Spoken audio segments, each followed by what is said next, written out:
Welcome to Teolumen Insights, where we reveal the hidden forces that shape the way you live and show you how to use them to create real transformation and supercharge your health, mindset, and daily life. Here are your hosts, Emma Greenwood and Nathan Sinclair.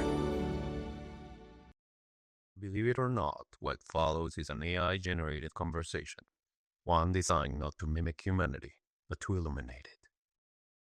Teolumen Insights. Welcome. Have you ever looked at a seemingly random jumble of numbers and just felt, I don't know, deep down that there had to be some kind of hidden order? Like a secret language hiding in plain sight? Exactly. What if the very way numbers behave holds these echoes of, well, ancient insights and maybe even surprising symmetries we're only just starting to really grasp? That feeling, that intuition about underlying structure, it's actually quite compelling, you know? Totally. And today, you're joining us for a deep dive into some pretty unexpected meeting points. Ideas that maybe on the surface seem worlds apart. We're going to be looking into the work of Professor András Szöllősi-Nagy. He's a really distinguished hydrologist. A giant in the field, really. And we'll be tracing some, well, fascinating potential connections between his research and these, let's say, intriguing concepts around something called vortex mathematics. And ancient water clocks, too, right? Which sounds like quite a mix. It does. And, yeah, we should probably mention up front you won't find, like, a specific academic paper titled Danube Vortex Mathematics and Water Clocks by a Prof. Maria Szöllősi-Nagy. That exact combination doesn't seem to exist in the established literature under that name. Right. So we're kind of embarking on a journey through related territories, exploring the overlap, seeing what surprising insights might pop up about how complex systems work. It really does raise a fundamental question, doesn't it? How can studying something so tangible, like the flow of the Danube River, Yeah, a massive river system. how does that connect with the seemingly abstract world of number patterns or, the mechanics of how ancient folks kept time? That's exactly what we want to unpack with you today. We're aiming to pull out the really interesting nuggets from where these fields might intersect. Trying to offer some clarity, maybe spark a few aha moments without getting totally bogged down in, like, super technical jargon. Okay, so let's start with Professor András Szöllősi-Nagy himself. As you said, a major figure in hydrology, water resource management. Yeah, former rector of UNESCO-IHE, which is a big deal in water education. His work covers so much ground, things like flood prediction, which is obviously critical. And also stochastic hydrology, that's basically trying to understand the randomness, the unpredictability inherent in water systems. And even the really complex politics and governance around water that crosses borders, transboundary water management. But what seems really key for our discussion today is his emphasis on using mathematical models. He wasn't just observing, he was trying to capture the dynamics of water flow with math. Absolutely. That drive to simulate, to predict using equations, that's where we might see the potential links start to emerge later on. Okay, so digging into those mathematical roots, his doctoral thesis, right? Back at the Budapest University of Technology, that sounds like it was pretty foundational. It really seems to be. He was working on stochastic dynamic modeling of river systems. And here's where it gets particularly relevant for us. Go on. He integrated modular arithmetic, remainders after division. Right, like clock math. Yeah. 13 divided by 12 leaves a remainder of 1, that kind of thing. Exactly that kind of thing. And he used it to try and predict flow patterns in big river basins, including the Danube. Wow, okay. So applying that cyclical math concept to something as vast and, well, seemingly continuous as a river flow, that's interesting. It suggests looking for inherent cycles, maybe hidden rhythms, within the river's behavior, even within the parts that seem random.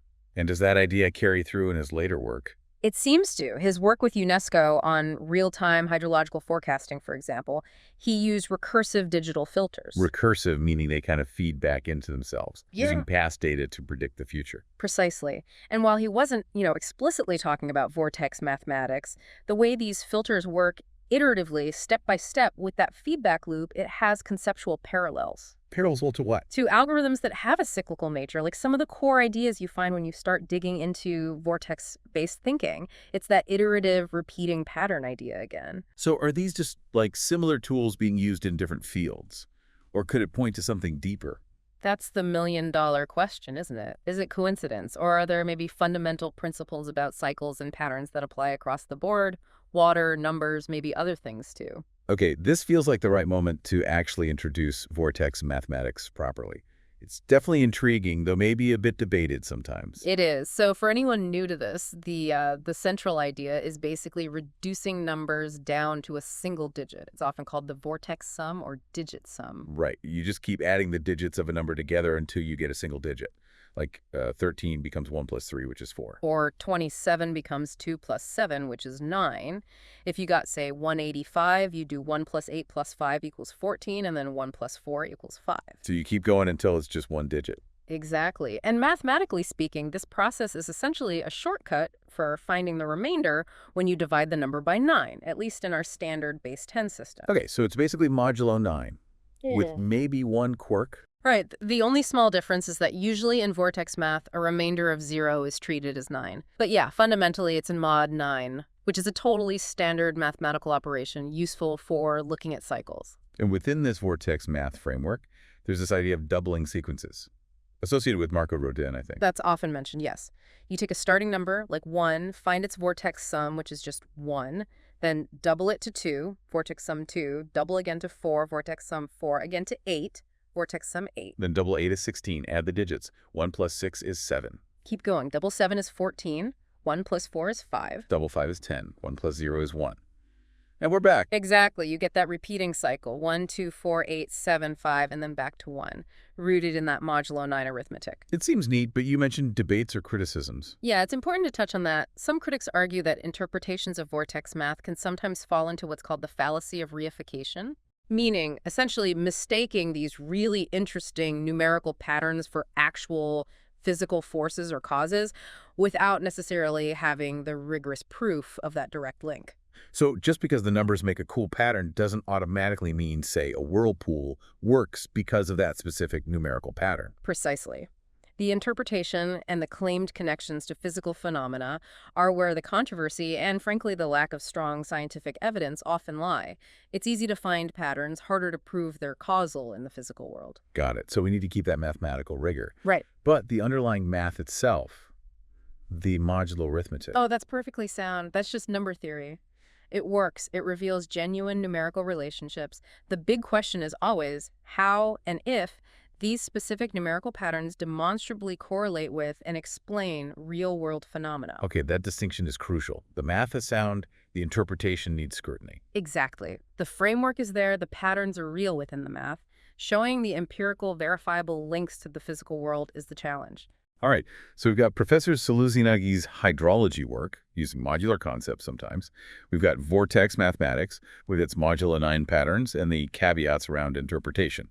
Now, let's pivot way back in time. To ancient water clocks, the clepsydrae. Yes, these incredible devices using just the flow of water to measure time. Seems simple, but maybe it wasn't. Not at all simple when you dig into it. They embodied some really sophisticated mathematical and engineering thinking, actually. There was a study just this year, 2024. Oh, recent stuff. Yeah, analyzing these polyvascular systems. Clocks made with multiple vessels, one draining into the next. Okay, like a cascade. Kind of. And the study showed mathematically how arranging them like that could achieve a near constant outflow rate from the last vessel, which is exactly what you need for accurate timekeeping. That's amazing. So they figured out how to get steady flow from something that naturally wants to slow down as the water level drops. Right, and the study called it a historical precursor to some ideas in integral calculus. They even derived a governing equation for it. An equation for an ancient water clock. Yep. Something like dijt plus yj1.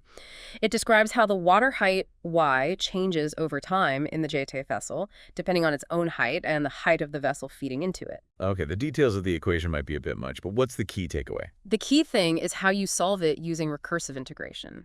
The state of one pot depends on the state of the previous one. It's step by step. Ah, recursive again, like those filters we talked about. Exactly. And that recursive step-by-step nature, where the change is governed by a specific rule involving square roots here, it mirrors the kind of modular decay patterns, that iterative progression you see in things like vortex A math. kind of numerical chain reaction almost, or yeah, a watery domino effect. It's a really neat conceptual link. And it wasn't just, for telling time day to day. Even Galileo used water clocks. Galileo, for his physics experiments. Yep, studying free fall.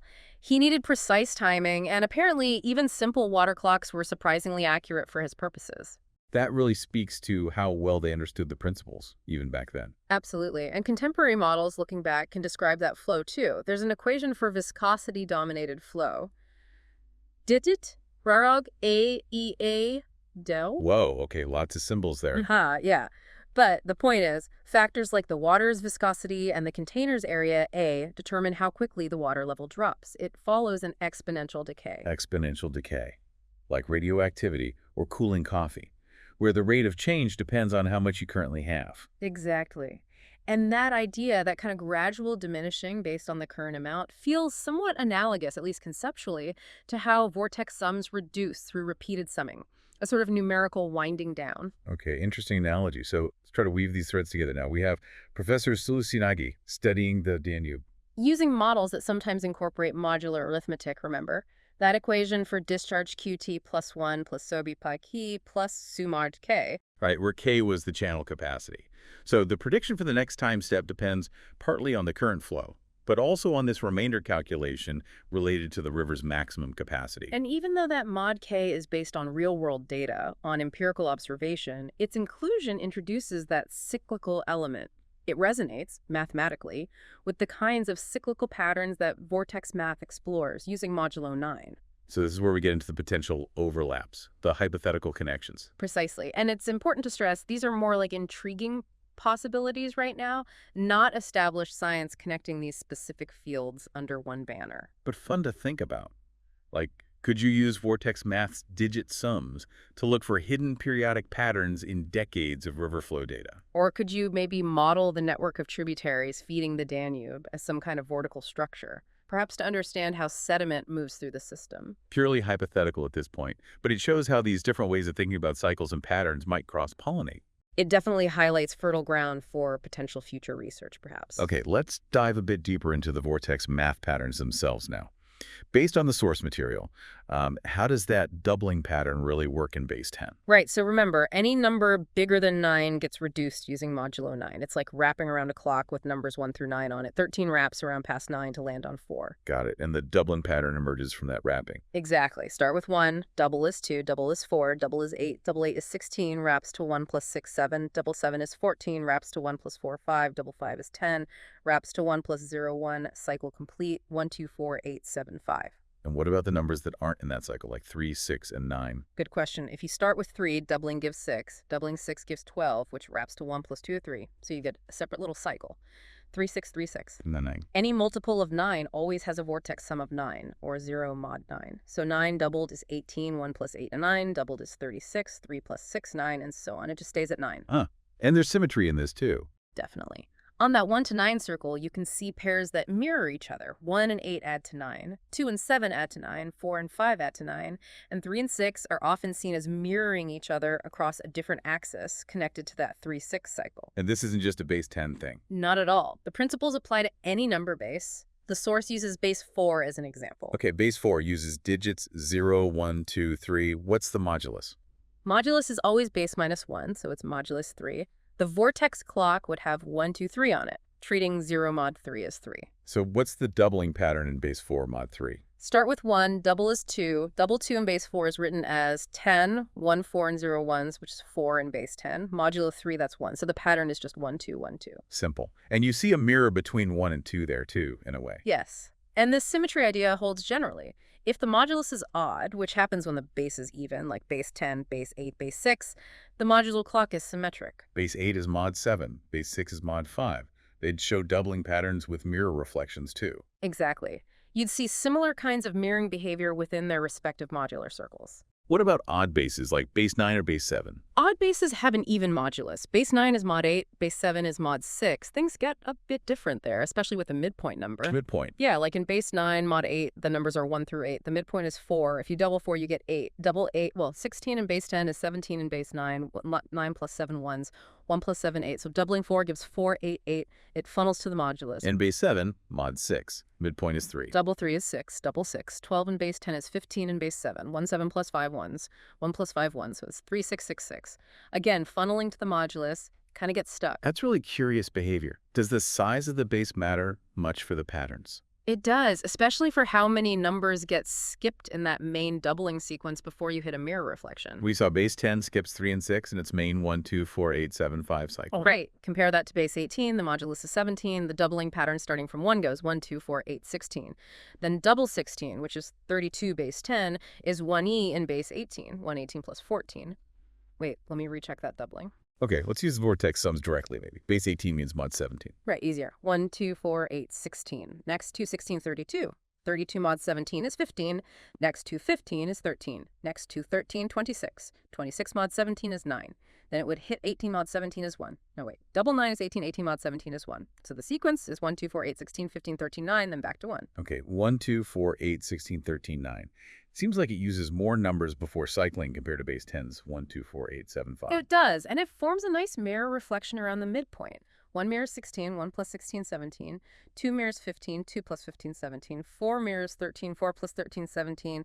8 mirrors 9 plus 9, 17. A clean reflection. Unlike base 10, where 3 and 6 were kind of off to the side. Yeah. What about base 12, modulus 11? Base 12 is shown as being more complex in the source material. The doubling pattern apparently involves multiple mirror reflections before the cycle repeats fully. It doesn't have that simple one-time reflection like base 10 or base 18. Well, why the difference? Why are 10 and 18 simpler in that way? It suggested this relates to a kind of synchronization between the base size and the doubling pattern, starting from 1. Base 10 and 18 seem more synchronized than base 12 in this specific mathematical sense. Interesting nuance. Okay, What about going the other way? Halving instead of doubling. Halving in vortex math is closely linked to doubling. It relies on the property that multiplying or dividing by powers of the base, like 10 in our system, doesn't change the vortex sum. How does that help with halving? Well, halving, dividing by 2, can be thought of as multiplying by 12. And in base 10, you can relate 12 to 1 or 2, which is 5. So repeatedly halving in terms of vortex sums in base 10 is like repeatedly multiplying by 5 mod 9. So what's the halving pattern starting from 1? Okay, start with 1. Multiply by 5 mod 9 gives 5. Multiply by 5 again. 5, 5, 25. 2 plus 5, 7. Multiply by 5 again. 75, 35. 3 plus 5, 8 again. 85, 40. 4 plus 0, 4 again. 45, 20.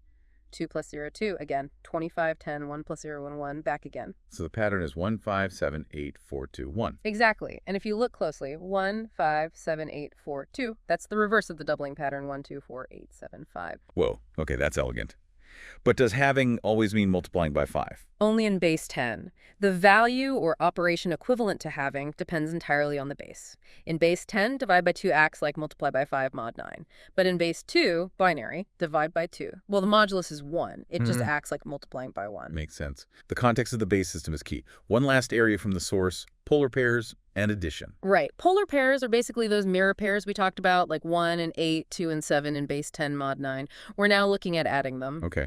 Any interesting properties? One is that incrementing a number by 1 often gives the same vortex sum as adding its own vortex sum to itself and reducing mod 9 if needed, but more directly with polar pairs. Yeah. If you add a number and its polar pair in base 10, the vortex sum of the result is usually 9, like 1 plus 8 is 9, 2 plus 7, 9, 4 plus 5, 9, 3 plus 6, 9. It holds for all pairs. Yep.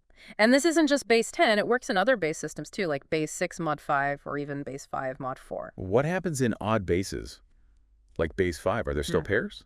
In odd bases, some numbers can actually be their own polar pair relative to the modulus. It gets a bit different, but the core idea of additive relationships holds. And this all comes down to standard math rules again. Fundamentally, yes. It's related to the modulo addition identity.